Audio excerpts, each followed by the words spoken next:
മറ്റൊന്നുമല്ല കേരളം പ്രതീക്ഷിക്കുന്നത്. അത് ആ മേഖലയിലെ ആ കുടുംബത്തിൻ്റെ മാത്രം ആവശ്യമല്ല, അത്രയും കൊടും ക്രിമിനലാണ് ഇയാൾ. പക്ഷേ കേസിൻ്റെ വിചാരണ വേളയിൽ പ്രതികളോടൊക്കെ ചേർന്ന് നിൽക്കുന്ന രീതിയിൽ ചിലരൊക്കെ മൊഴി മാറ്റി പറഞ്ഞിരുന്നു. ആ മൊഴി മാറ്റി പറയുന്നതൊക്കെ ഈ കേസിനെ എത്ര കണ്ട് സ്വാധീനിക്കും, എന്താണ് നാളെ നമുക്ക് പ്രതീക്ഷിക്കേണ്ടത്?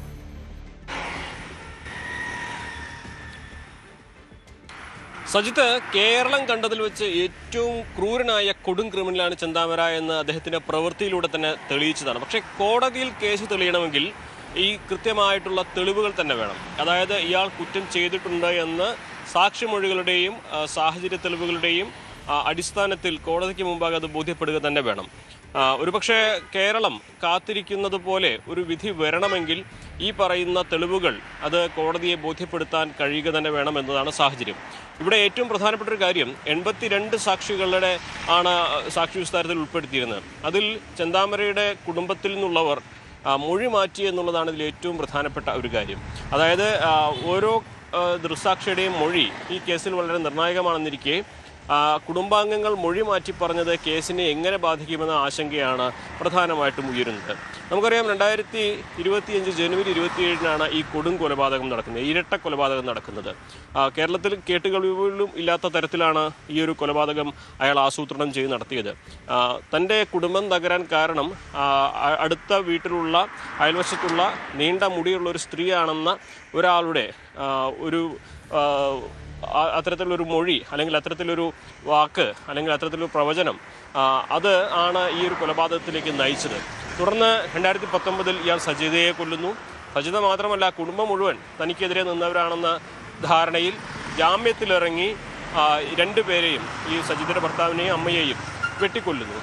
ഇത് കേട്ടുകേൾവി പോലില്ലാത്ത ഒരു സാഹചര്യമാണ്. അന്ന് ഈ ചെന്താമരയെ പിടികൂടിയതിന് ശേഷം പോലീസ് നടത്തിയ വാർത്താ സമ്മേളനത്തിൽ പോലീസ് പറഞ്ഞൊരു വാക്കുണ്ട്, ഇയാൾക്ക് കടുവയുടെ സ്വഭാവമാണെന്ന്. അതായത് ഇരയെ ഒളിച്ചു നിന്ന് കൃത്യമായി നിരീക്ഷിച്ച് പിടികൂടുന്ന ഒരു കടുവയുടെ സ്വഭാവമാണ് ഇയാൾക്കുള്ളത്. അത് തന്നെയാണ് ഈ കൊലപാതകത്തിലേക്ക് നയിച്ചതിൻ്റെ കാരണമായി അന്ന് പോലീസ് പറഞ്ഞത്.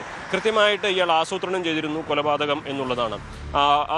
കൊടുവാൾ സംഘടിപ്പിക്കുന്നു, പറ്റിയ സമയം നോക്കുന്നു, പതിയെ ഈ അയാൾക്ക് പ്രവേശനമില്ലാത്ത മേഖലയിലേക്ക് അയാൾ വന്ന് ആളുകളെയൊക്കെ ഭയപ്പെടുത്തി അവിടെ അയാളുടെ ഒരു സാന്നിധ്യം ഉറപ്പിച്ച് അയാൾ ഒരു സമയത്ത് ഈ കൊലപാതകം രണ്ടും നിർവഹിക്കുന്നു. അതായത് കടുവയുടെ സ്വഭാവമുള്ള ആളാണ് ഈ പ്രതി എന്ന പോലീസിൻ്റെ അന്നത്തെ നിരീക്ഷണം. അന്ന് ചെന്താമരയെ പിടികൂടിയതിനു ശേഷമുള്ള വാർത്താസമ്മേളനത്തിൽ പോലീസ് പറഞ്ഞൊരു വാക്കാണിത്. അതുതന്നെയായിരിക്കും കോടതിയിലും തെളിയിക്കപ്പെടേണ്ടതായിട്ടൊന്നുണ്ടാവുക.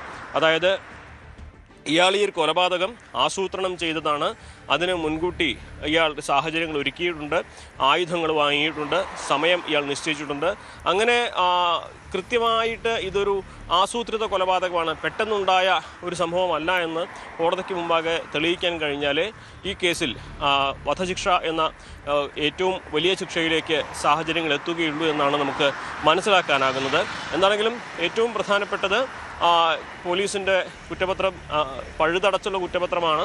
അതിൽ മുൻപത്തെ കൊലപാതകം, അതിന് പിന്നാലെ ജാമ്യത്തിലിറങ്ങിയ ശേഷമാണ് ഈ കൊല നടത്തിയത് എന്നുള്ളത് തന്നെ കൃത്യമായിട്ട് ഇയാളുടെ ആസൂത്രണം, ഇവരെ നശിപ്പിക്കണമെന്ന ചിന്താഗതിയിൽ തന്നെയാണ് ഇത് ചെയ്തതെന്നൊക്കെ സൂചിപ്പിക്കുന്നതാണ്. പക്ഷേ അവിടെ പ്രധാനമാകുന്നത് സാക്ഷിമൊഴികൾ തന്നെയാണ്. ഈ മൊഴി മാറ്റിയ സാക്ഷികളുടെ ആ മൊഴികൾ അത് കേസിനെ എങ്ങനെ സ്വാധീനിക്കുമെന്നുള്ളതാണ് അറിയേണ്ടത്. എന്നാണ് നാളെ ഈ ഇരട്ട കൊലപാതക കേസിൽ ചെന്താമര കുറ്റക്കാരനാണോ അല്ലയോ എന്നായിരിക്കും വിധിക്കുക. ശിക്ഷാവിധി ഒരുപക്ഷെ അതിനുശേഷം വാദം കേട്ടതിന് പിന്നാലെയാകും ഉണ്ടാവുക എന്നാണ് നമുക്ക് അറിയാനാകുന്നത്.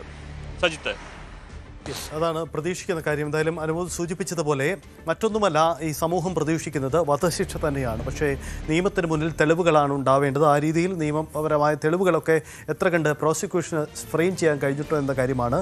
ചിലരൊക്കെ മൊഴി മാറ്റുന്നത് പക്ഷേ ഈ കേസിനെ ബാധിച്ചേക്കാം, സ്വാധീനിച്ചേക്കാം എന്ന പ്രശ്നങ്ങൾ കൂടിയുണ്ട്. എന്തായാലും നാളെ കാത്തിരിക്കുകയാണ് കേരളം ചെന്താമര കേസിൽ എന്ത് വിധി പറയുമെന്നത്. കുറ്റക്കാരനാണ് എന്ന ശിക്ഷ ആണോ അല്ലയോ എന്ന ശിക്ഷയായിരിക്കാം നാളെ പറയുക. അതിനുശേഷമായിരിക്കും എന്താണ് ശിക്ഷ എന്ന കാര്യം പറയുക. അത് സംബന്ധിച്ച് ഒരുപക്ഷെ നാളെ ഉച്ചയ്ക്ക് ശേഷം ഉണ്ടാവാം, അല്ലെങ്കിൽ മറ്റൊരു ദിവസം അതിനുവേണ്ടി മാറ്റിവെക്കാനാണ് സാധ്യത. എന്തായാലും നമുക്ക് പ്രതീക്ഷിക്കണം ചെന്താമര കേസിൽ എന്ത് സംഭവിക്കുമെന്നത്. എന്തായാലും ഒരു കൊടും ക്രിമിനല് മറ്റൊന്നുമല്ല ശിക്ഷ, ഏറ്റവും കനത്ത ശിക്ഷ തന്നെ ഉണ്ടാകണമെന്ന് കുടുംബത്തിൻ്റെ ആവശ്യമുണ്ട്. ആ കുടുംബത്തിൻ്റെ വേദന ഒക്കെ നമ്മൾ പലവട്ടം കാണുകയും ചെയ്തു. കൂടുതൽ വാർത്തകൾക്ക് news 18 Keralam YouTube channel subscribe ചെയ്യുക.